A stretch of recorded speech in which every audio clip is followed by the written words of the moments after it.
Welcome back. My name is Francisco Rosa. If you are back for another video, thank you for stopping by.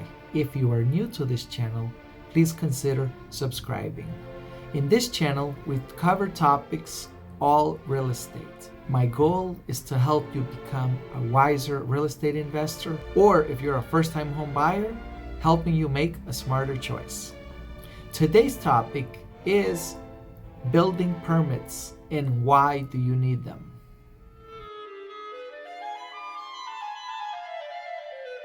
I regularly get the question of why do people need building permits? And there's no clear answer, because there will be many people who watch this video from all parts of the country.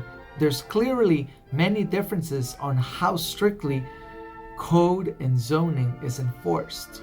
Generally, most cities or towns require building permits for any structural change to a building, any significant repair to be completed, or work to be done by a licensed professional, such as an electrician, plumber, or general contractor. This does not mean that the city won't allow an individual homeowner to complete the work on their own if they have the know-how and experience. But for the most part, the city is simply trying to enforce proper code and building regulations by the city, state, or municipality. Now, not everything needs a permit, and it's situation by situation to evaluate, but most cities can clearly identify what type of work does need it. If you fail to get a building permit prior to commencing any work, if nobody finds out, obviously you'll get away with it. But if the city finds out that you have done unauthorized work, you face the risk of fines or getting an order that all work be removed and redone. Building permits are generally enforced by city inspectors, and they specialize in their own particular area. Most cities will have a building inspector, electrical inspector, plumbing, and sanitation.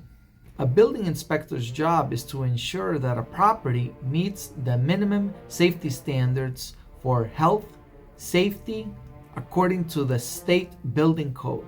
In addition, they're verifying that everything's been done in compliance with electrical code, plumbing code, and sanitation.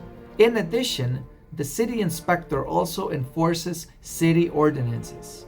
In order to obtain a building permit, you normally have to file an application and some sort of plan or agreement of what will be done. If it's already being done by an independent contractor, they should know exactly what to do.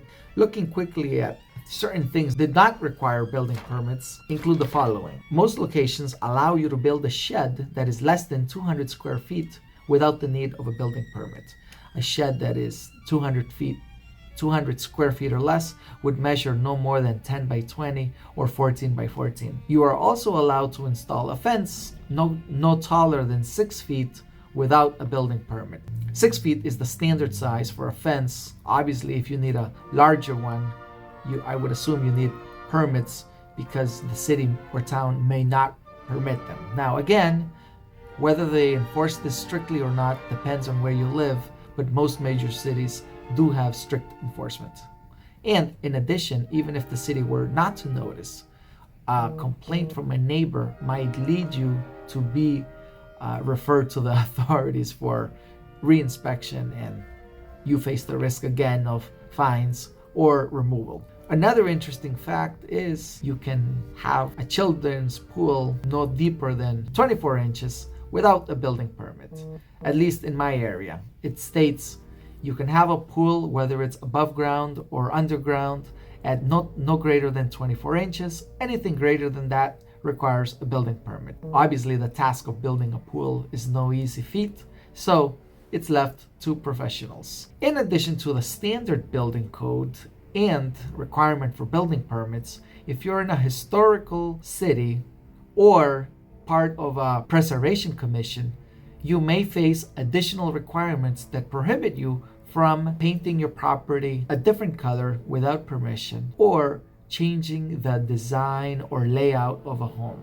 Again, the whole purpose is preservation. So you have to be careful about where you are buying and familiarize yourself with how strictly or how easily you can change the layout or design of a home.